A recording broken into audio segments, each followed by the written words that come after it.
Hi, folks. You're with Tacitus today. Tacitus today, your pushback channel, and thank you for joining this audio, radio, no pictures live stream. In this essay, I'd like to talk about a government, I won't call it an initiative, but a government decision to treat martial arts as a problem, or having a problem with particularly gender, but also racial inclusion. As all across the West these days, there's microscopic examination of any area, any entertainment, any sport, anything at all that has majority white people. And if it has majority white people, then it is a problem to be solved. Even suburbs that are majority white are described in sneering terms of being, well, they're majority white, they must all be fucking Hitler. Swastikas everywhere.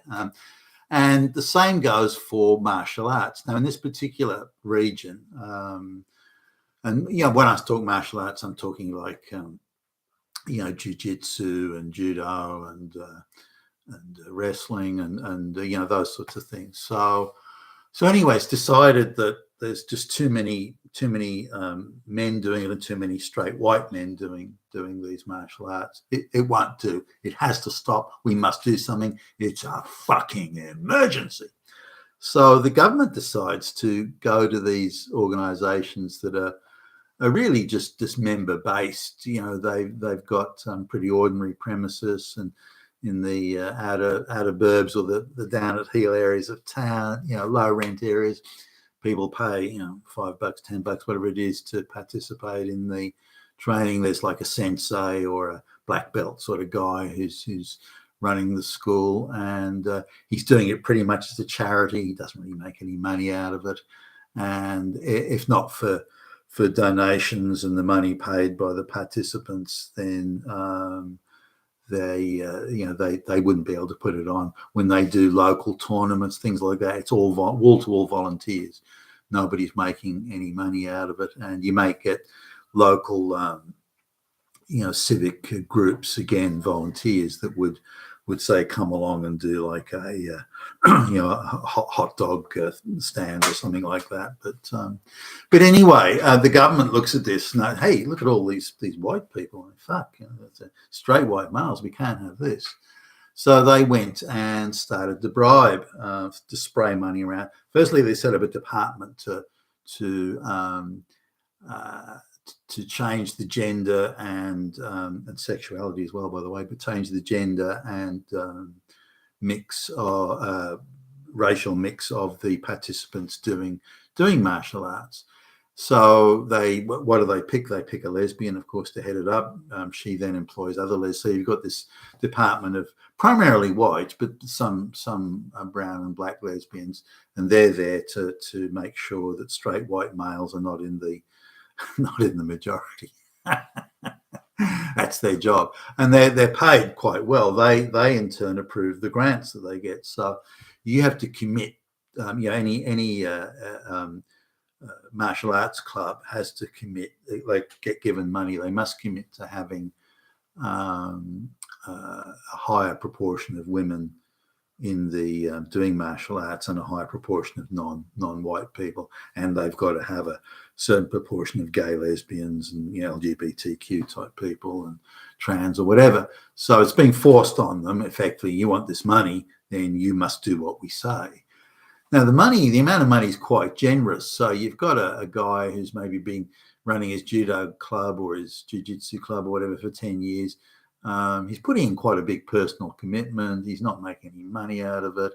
And then suddenly someone comes along, the government comes along and says, look, we'll give you this money. And by the way, if you want to have a trip to the World Championship in Japan or somewhere, we'll pay for that for you. So suddenly this guy's his lifestyle's changed. He's getting international travel. He's able to swan around at international tournaments, all paid for by the taxpayer. And all he's got to do is just accept that. Now, this is all coordinated with local high schools and colleges and things like that, where they go and promote and say, you go to that club there and you can go, your first half dozen visits are for free. We'll even give you a free jiu-jitsu piece of kit to pay. So it's totally free, and you can go along there. And this is really only available to brown people, but women and girls and so on.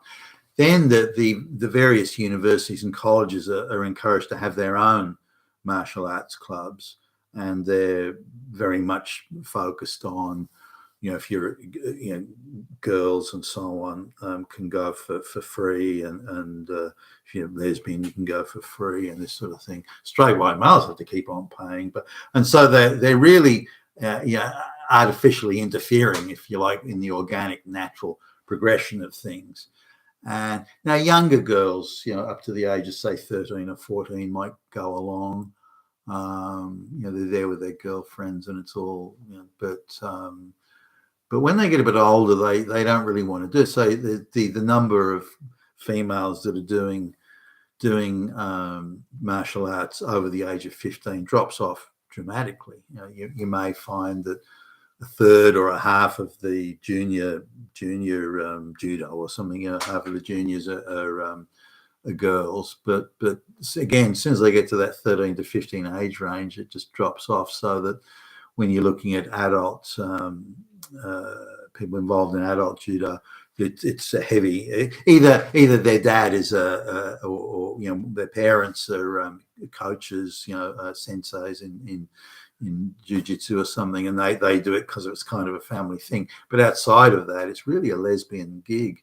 There's very, very few people doing adult females, that is, doing martial arts that aren't lesbians. There are some, but there's one I'm thinking of. There's one mentally retarded girl who's doing it, and she's probably been in her early 20s, I guess. So anyway, this is the state of now. If you look at the numbers of women, they probably have increased slightly, the number of younger girls doing it, doing martial arts, but again, that drops off very quickly when they get to their mid-teenage years.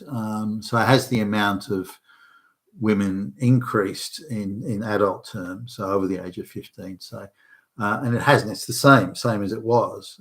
So there was a national tournament where there were international participants, a national tournament in Australia, and there were about 220 something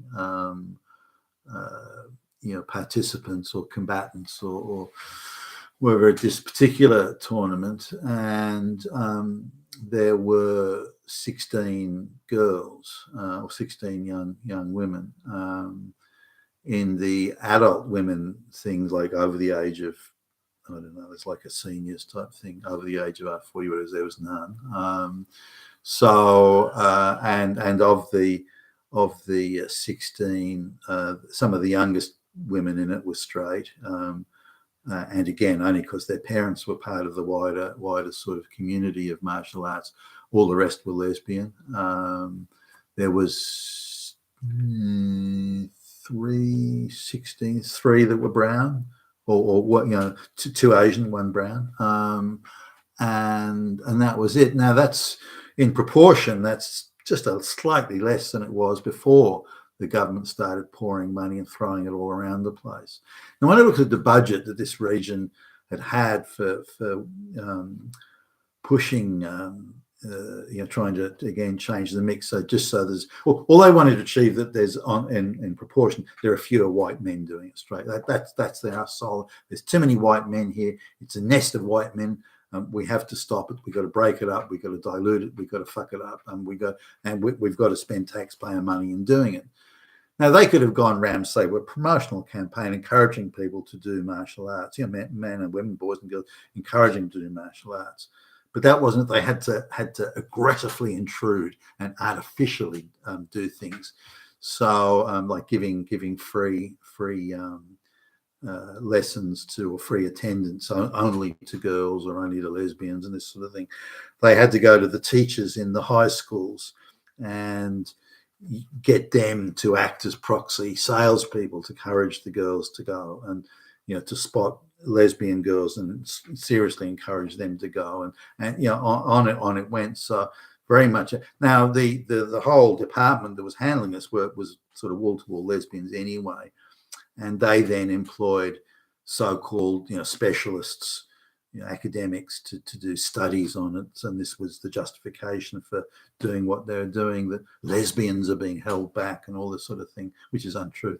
Lesbians were always gravitated towards things like judo and wrestling. They say it's like flies to shit there.